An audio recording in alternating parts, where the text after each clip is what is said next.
नमस्ते. आपण बँगलोरला आलेलो आहे. सचिन सरांच्या नमस्ते. एरियामध्ये आलेलो आहे. तर त्यांनी हे थोडं कंपोस्ट, त्याला F1 म्हणतो, याला ते कसे प्रोसेस करतात आणि फायनल प्रॉडक्ट ते कसं बनवतात याविषयी थोडंसं त्यांच्याकडनं आपण हिंदीमध्ये त्यांच्याकडनं विचारूया की ते प्रोसेस कैसी करतात. सचिन जी, आप बताओ थोड़ा ये प्रोसेस आपका कैसा होता है. नमस्ते जी, मेरा नाम सचिन है। मैं चिकबड़ापुर से बात कर रहे हैं।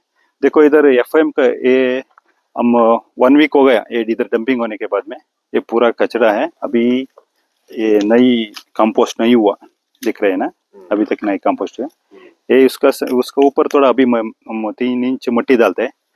मिट्टी डाल के 3 मंथ्स छोड़ते हैं ऐसे, ये अच्छा से कंपोस्ट हो जाएगा। उसमें हम सुपर भी डाल सकते हैं, सुपर डाल के क्लोज करने को 1 मंथ एक टाइम एक थोड़ा पानी रखने को बहुत अच्छा से कंपोस्ट होएगा। कंपोस्ट होने के बाद में हम जेसीपी बाद में वो ओपन करते हैं। ओपन करने के बाद में उसको ट्राइकोडर्मा और सुडोमोनास मिक्सिंग करके और एक 2 मंथ्स इधर देखो इसमें रेडी हो गया। एक्चुअली इसमें रेडी है, देखो ये कितना अच्छा है।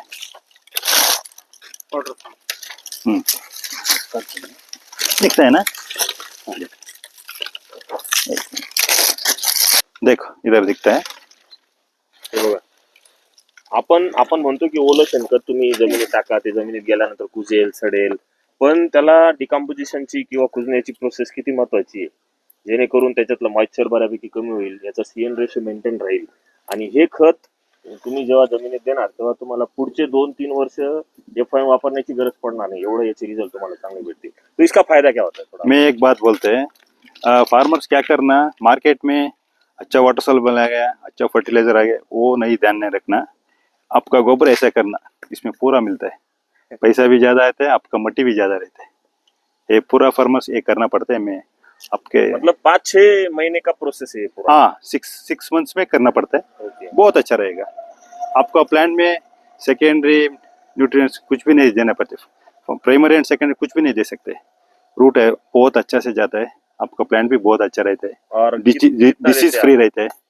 देख लेके आपका प्लांट में कितना होना, बाद में वो करेक्शन को लिए फर्टिलाइजर यूज कर सकते हैं। लेकिन पहला कितना जाना चाहिए पौधे को. ग्रेप्स पकड़ो आप.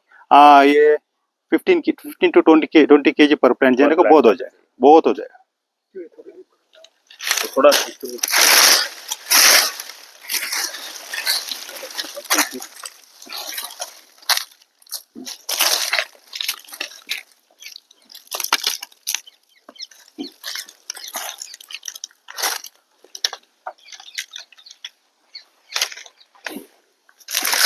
त्याच्यामागं एक सांगायचं तात्पर्य आहे की आपल्याकडे म्हणजे टाकण्याचं समाधान मिळतं फक्त आपल्याला.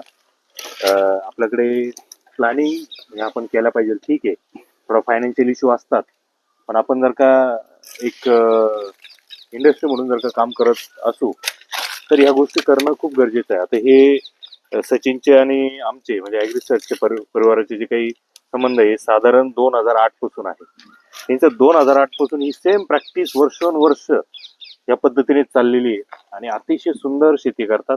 डाळिंब आणि द्राक्ष ही त्यांची 2 मुख्य पिकं आहे. त्यांना द्राक्षामध्ये खूप चांगली आवड आहे. तर सांगायचं एक त्याच्या मागचा रेशो आहे, घाई करून समाधान फक्त आपलं टाकल्याचं समाधान होतं, पण त्याच्याने जो आउटपुट मिळायला पाहिजे आपल्याला तो मिळत नाही. म्हणून जर का ही प्रोसेस जर का त्यांनी जी तुम्हाला सांगितली त्या पद्धतीने जर का फॉलो केलं, तुम्ही एक थोडक्यात सांगतो, ट्रॅक्टर आल्यानंतर तुम्ही एक ठिकाणी त्याचा डेपो करा.